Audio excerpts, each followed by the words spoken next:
You don't have to search far on the internet to find a new article claiming to reveal the habits of people with high self-worth. If you are on the self-improvement train, if you are wanting to learn and grow, if you're wanting to feel worthy, you probably have stumbled upon these articles, usually on Forbes website. I don't know why Forbes loves to talk about self-worth so much, but there's always an article being posted on the habits of worthy people, and they get a lot of views. And so as somebody who has studied and really attempted to understand what it is about some of us who struggle with worthiness, what worthiness is, and how we can begin to repair the ways in which we feel not worthy or not good enough or too much for the relationships that matter. As someone who has studied this intensively, I've become very interested in these articles. And so I thought today I would break down one of the articles that I have found about the habits of self-worth and help explain what the article gets right and what it misses so that you can figure out the right information you need as you move forward in your healing journey. So let's get into it.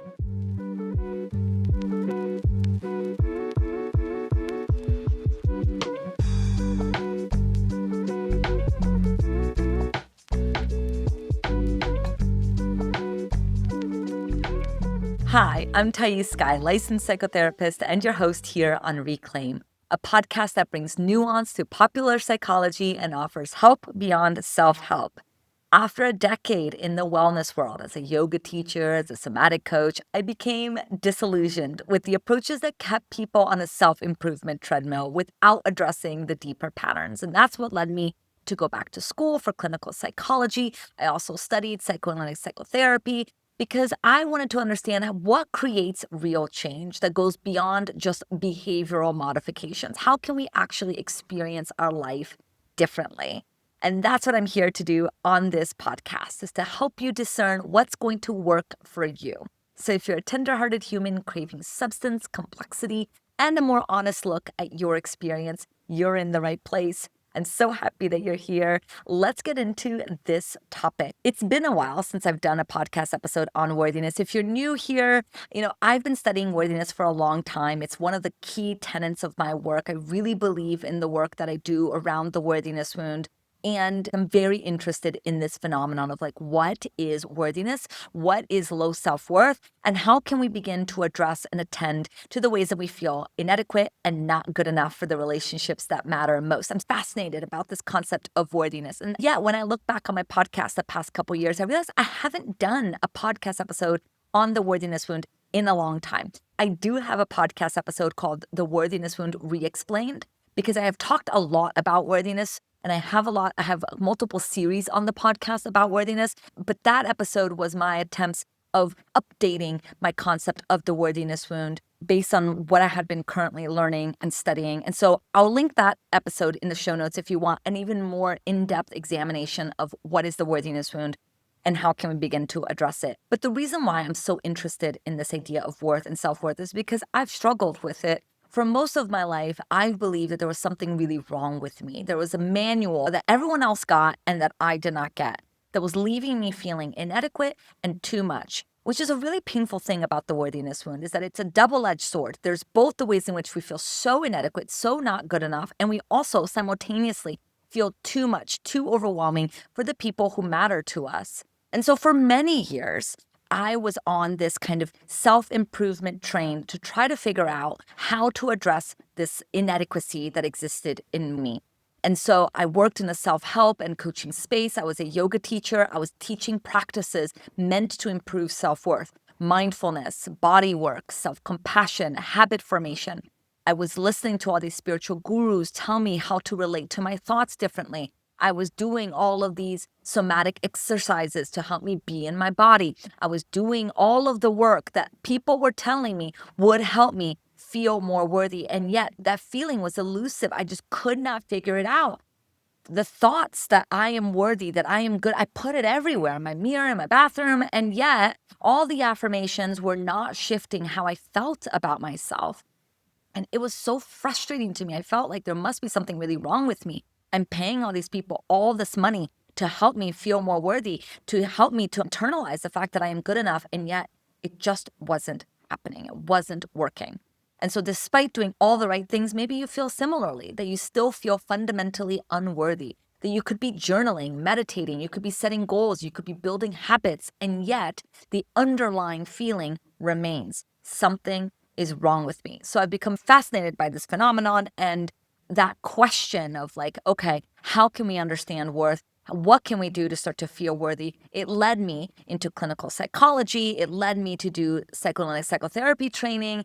It led me to become a licensed psychotherapist. And now I work with people with trauma, with eating disorders, with attachment injuries, with shame. And in that work, the same thing keeps appearing, right? People aren't struggling with habits per se, they're struggling with something much deeper.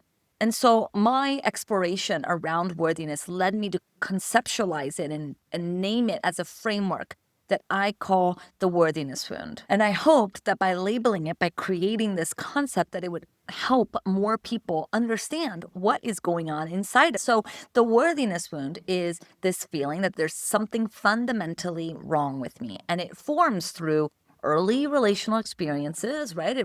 Chronic misattunement, shame, attachment disruptions, trauma.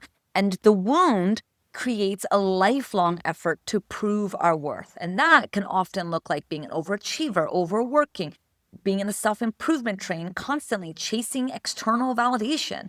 And yet, the internal feeling of worth never quite arrives. And on my podcast episode titled, Is Self-Help a Scam? I talk about how self-help actually leverages people with low self-worth. It actually banks on you having low self-worth in order for you to get seduced into these very overly simplistic ideas that prey on your insecurities.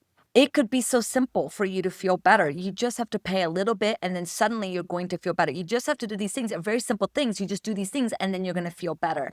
Self-help can really seduce us. And these articles that I find constantly about self-worth also seduces us into a very overly simplistic notion of what healing and addressing the worthiness wound can mean.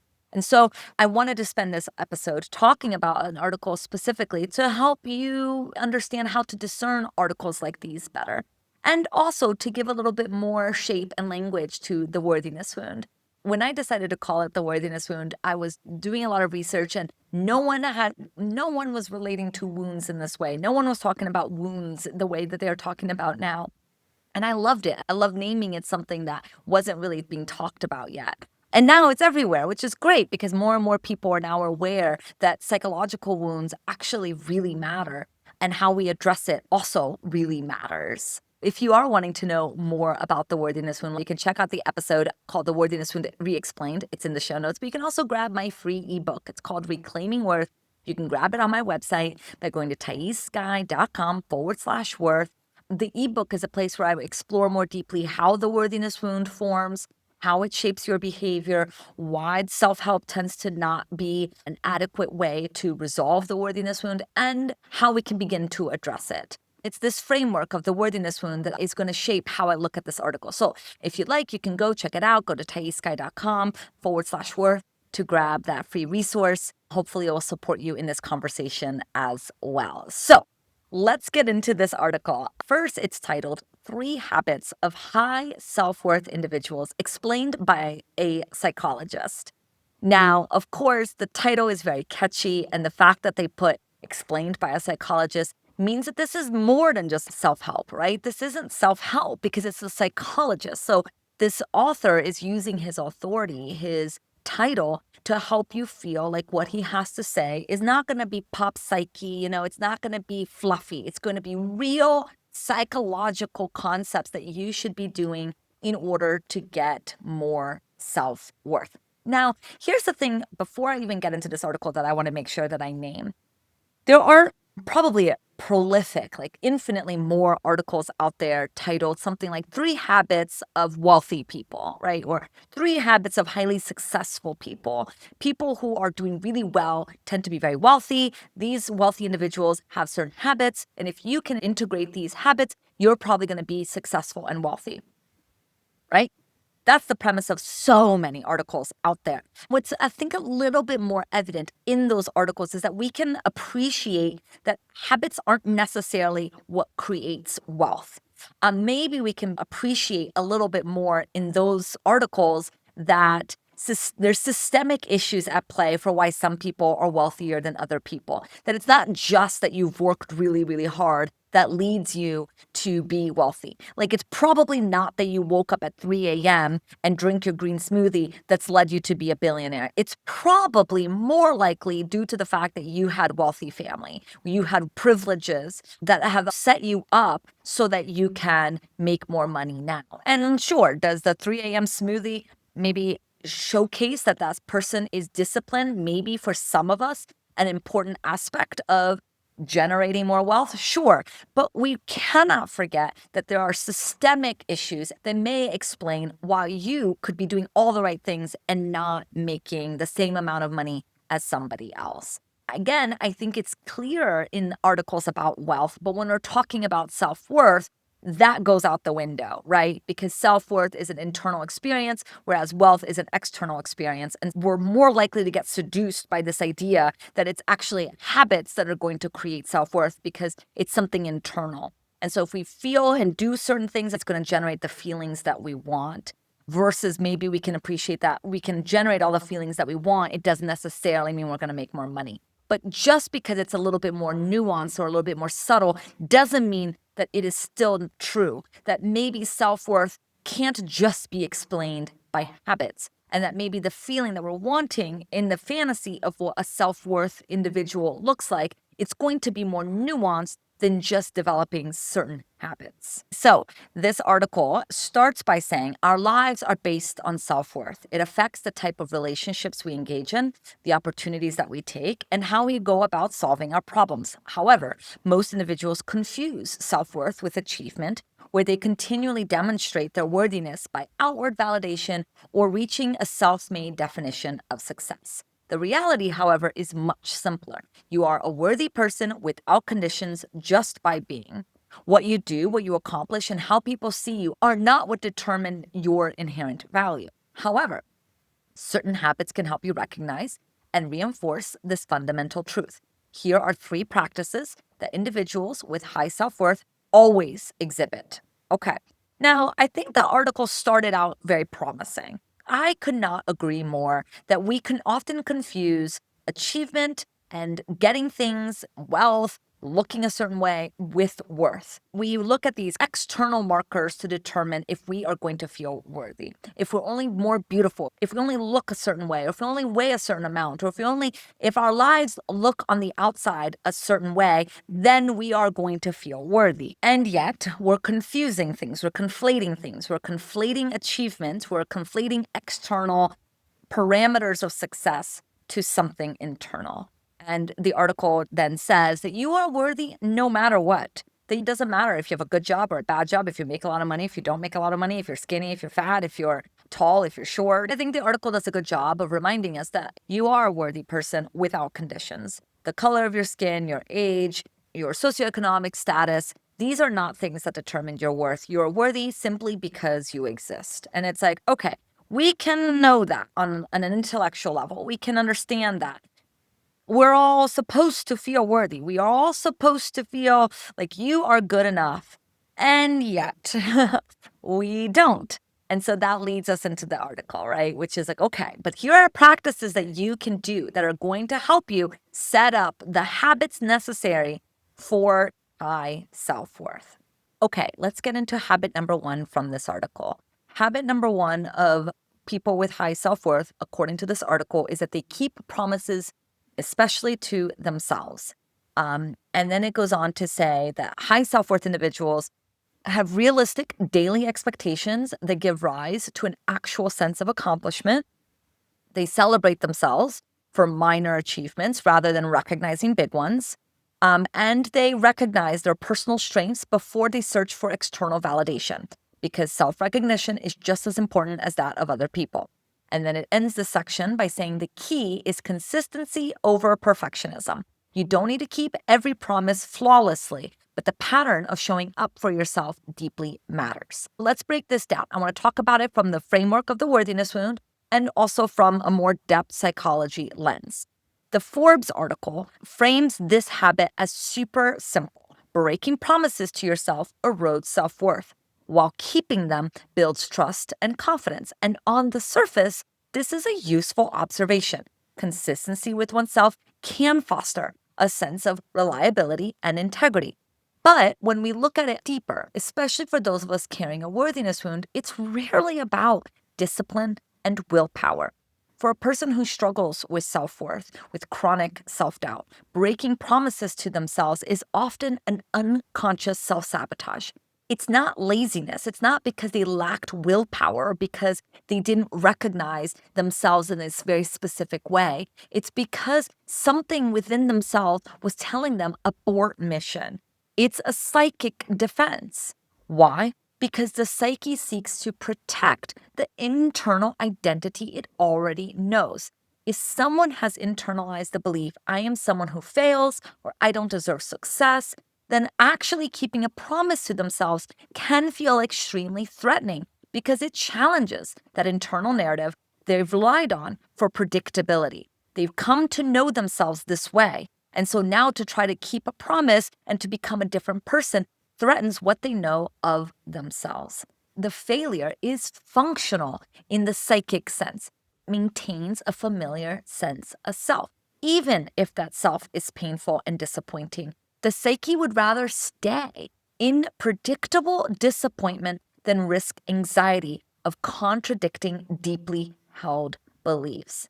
So the implications for us who are struggling with a worthiness wound is that question isn't how do we increase discipline or how do we recognize our strengths or force ourselves to kind of try to see our lives as progress, which I think can often feel like we're doing something to ourselves rather than actually shifting something deeper. What the invitation is to get curious about what unconscious beliefs or self-image is being protected by these failures. Right? This is how we get kind of underneath the belief system. Instead of trying to change one thought for another, we have to understand how we've built our lives around our identity of low self-worth. So again, instead of demanding that we think differently about our accomplishments, which is often punitive, which reinforces the shame and the failure narrative, right? The invitation is for us to be curious about our identity and how it's shaping our lives. And by bringing awareness to this pattern, it allows us to witness the protective function of the self-sabotage. There is a reason why you're making it impossible to see your own success, or there's a reason why you set goals that are so unrealistic that you can't ever achieve them and then you always feel behind. There's a reason there. And when we can get curious to it, when we can see how it may be protective, we start to create and construct a new internal narrative where that trust in the self becomes possible. So consistency with oneself, I don't know, it's hard to think of it as a habit that we need to kind of check off our list because in some ways it's relational and it's an intrapsychic process. And again, for those of us who struggle with a worthiness wound, it's about learning to hold a different, more compassionate, internal experience, one that can be reliably leaned on rather than something that we punish ourselves for. Okay, but that's not to say that there's nothing useful about this first habit. And let me give some other words to it that can help us fortify why it is important for us to try to find ways to build consistency and to follow through with the promises that we make for ourselves. Because when a person makes a promise to themselves and then they follow through, they're essentially becoming a reliable internal caretaker that you may not have had early in your life. You're treating yourself in maybe ways that you weren't treated before. And treating ourselves like this internal caretaker can help us start to internalize the fact that we are deserving of that type of care and that it is good that we have that and that we can appreciate, we can give to ourselves the type of care that maybe we didn't get back then. So each fulfilled promise is a little tiny reparative experience that slowly restructures the kind of internal landscape and strengthens self-cohesion, strengthens our sense of self. But I want to be clear, this idea of consistency and building self-trust is important. It's learning how to trust oneself really matters, especially if we grew up with inconsistent care and we never learned that our own needs matter. And so every time you keep a promise to yourself, you're basically saying, I'm reliable, I matter, I can count on me. And this does build an internal sense of security and self-respect. So that's what's so complicated about articles like these. is that they are actually speaking to something real.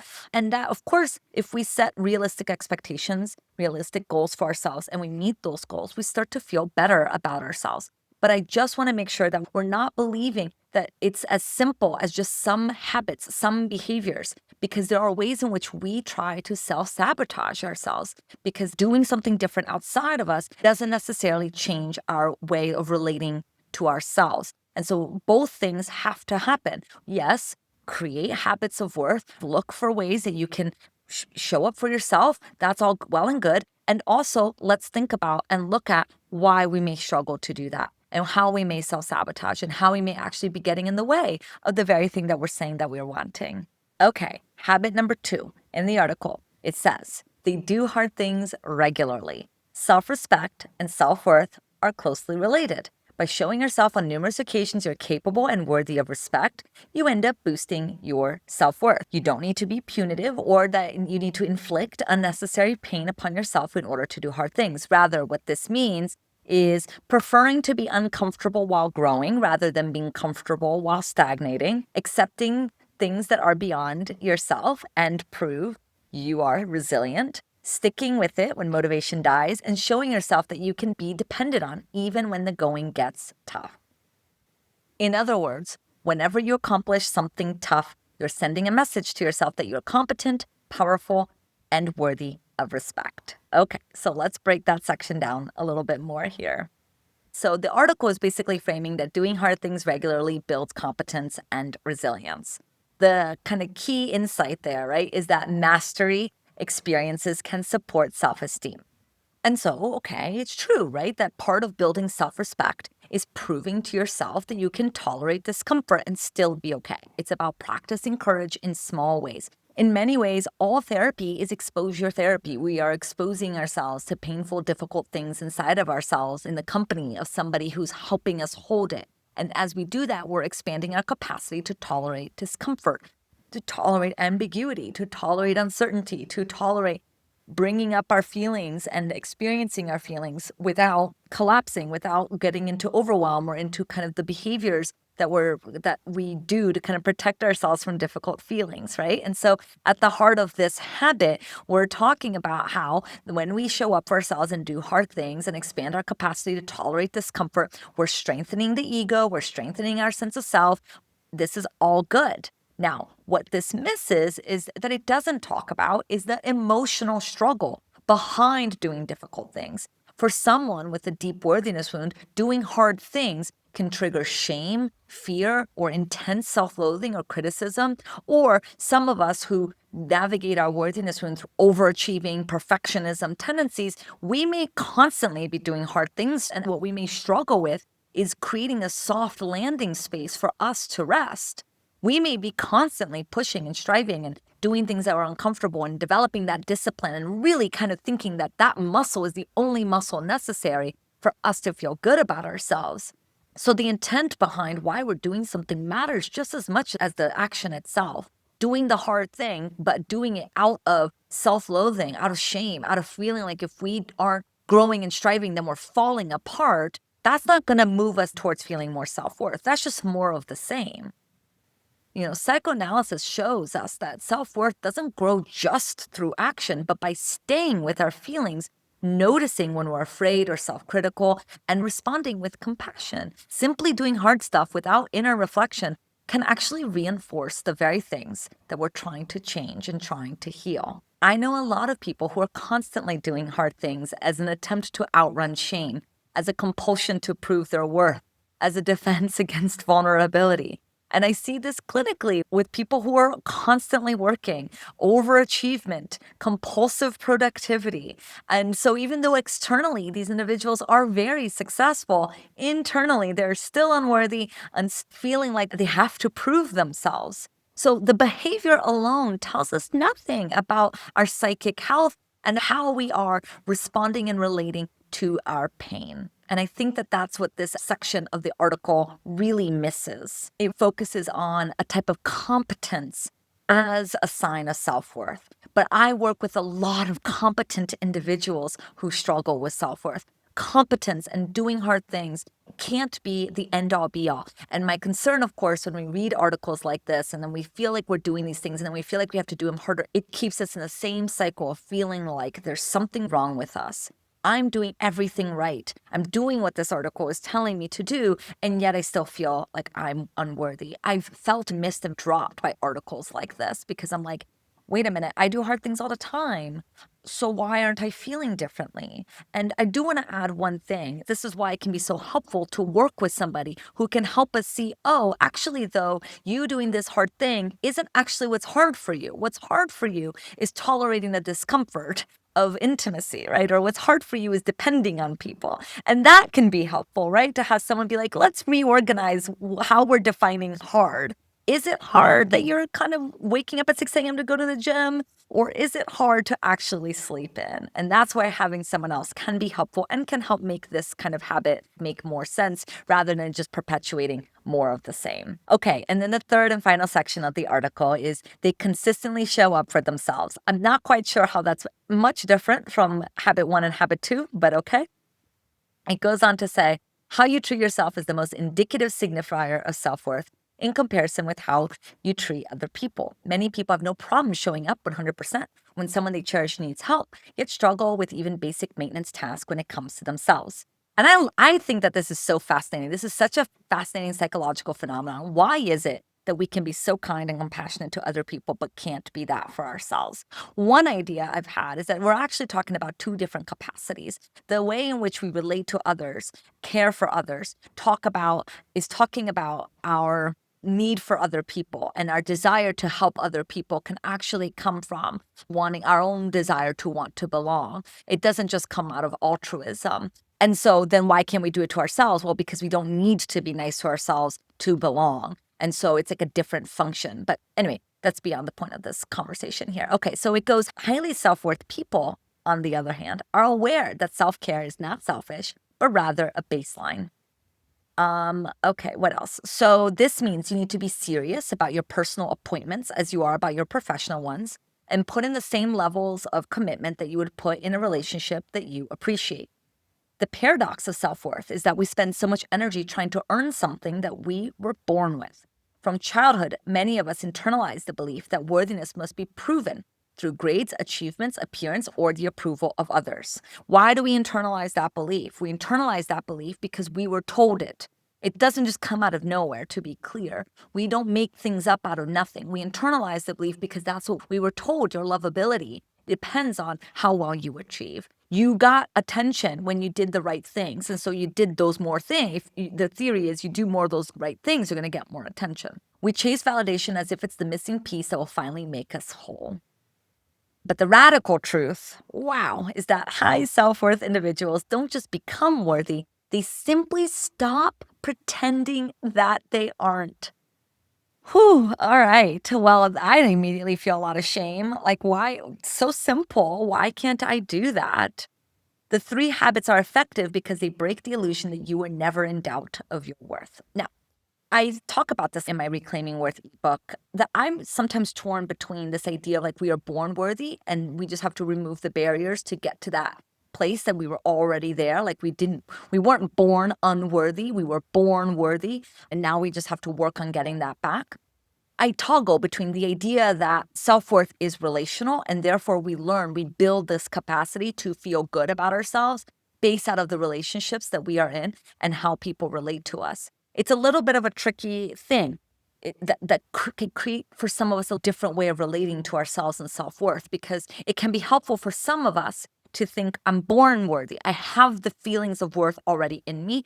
I just have to discover it. Some of us may be helped in that, and others may feel like I've never remembered feeling worthy. And so where is that feeling? And then it can lead us to feel even worse about ourselves because we can't conjure up this feeling that we were supposedly born with. And so alternatively, it may be more helpful for us to think that while we are, of course, maybe born worthy in that like everybody is worthy, the feelings of self-worth, the feelings of I'm a self that is allowed to exist in the world was always born out of relationship.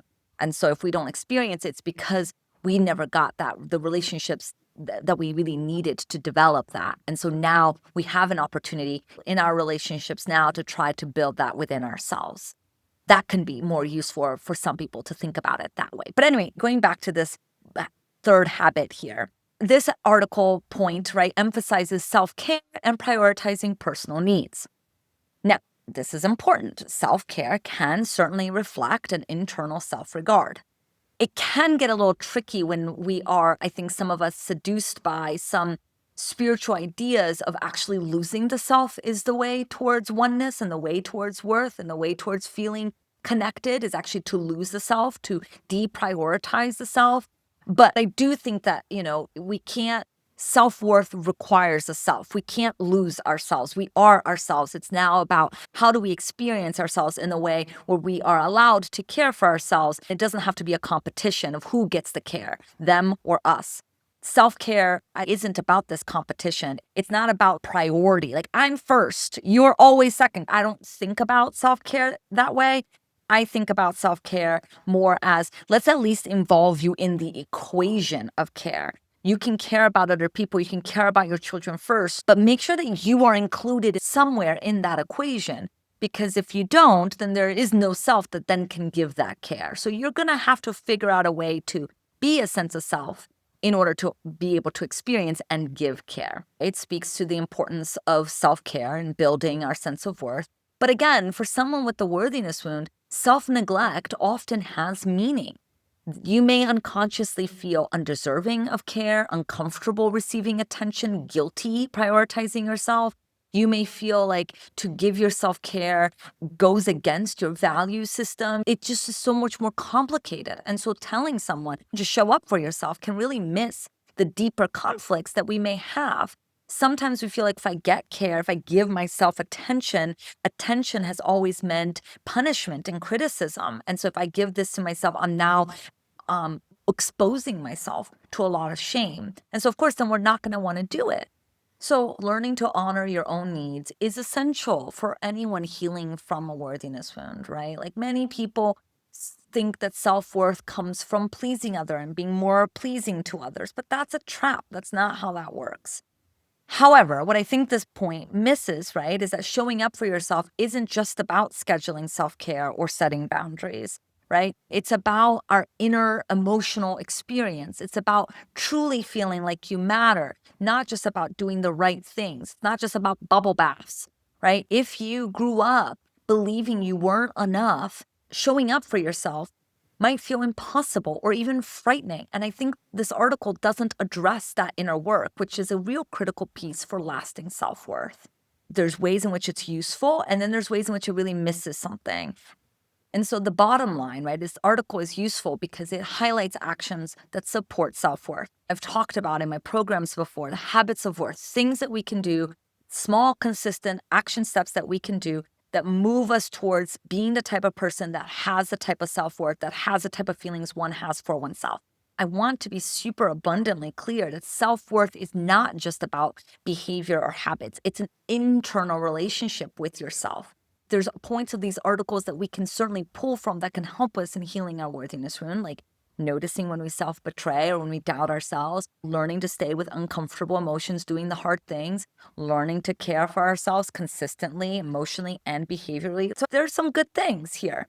But the article also subtly reinforces a performance model of worth, that self-worth is something exhibited by certain behaviors, like keeping promises, enduring hardship. But I would emphasize that worth isn't earned through actions. It's shaped by the quality of the relationships with ourselves and with other people. Self-worth is a relational wound. It stems out of relationships and can only be healed and addressed through relationships with other people. And no matter how many stickies you write saying that you are worthy, can't replace the importance of working with people to help you develop more sturdy sense of self. But I get it. People love articles like this because it offers something really nice. It offers control. Because if self-worth is just a set of habits, then we can engineer it. But depth psychology reminds us that human suffering isn't mechanical. It's relational, it's historical, it's taken in the context of the world around us, and it's unconscious. So it's actually much more compassionate to internalize that this goes beyond habits, So instead of asking, why can't I stick to these habits? A more useful question might be, what happens inside of me when I try? What voice shows up? What feelings appear? If the answer is shame or fear or a belief about unworthiness, then that tells you something. And that's important for you to pay attention to. So I hope I've been clear that habits can support self-worth, but they can't create it. Self-worth grows when the deeper wounds that shape our identity are understood and addressed. Because when someone truly begins to feel worthy, they don't have to force themselves to show up in their life. They just naturally start to. And that's a big difference between an intellectualized understanding of self-worth and an embodied sense of self-worth. I hope that this has been helpful for you. I look forward to hearing how it lands for you. You can comment wherever you're watching or listening to this episode. You can also join the conversation on Instagram. You can find me at I am Thaís Sky. And if you want to check out the episode on Is Self-Help a Scam, you can get that right here. Thank you so much for listening and for tuning in. And I will catch you next time.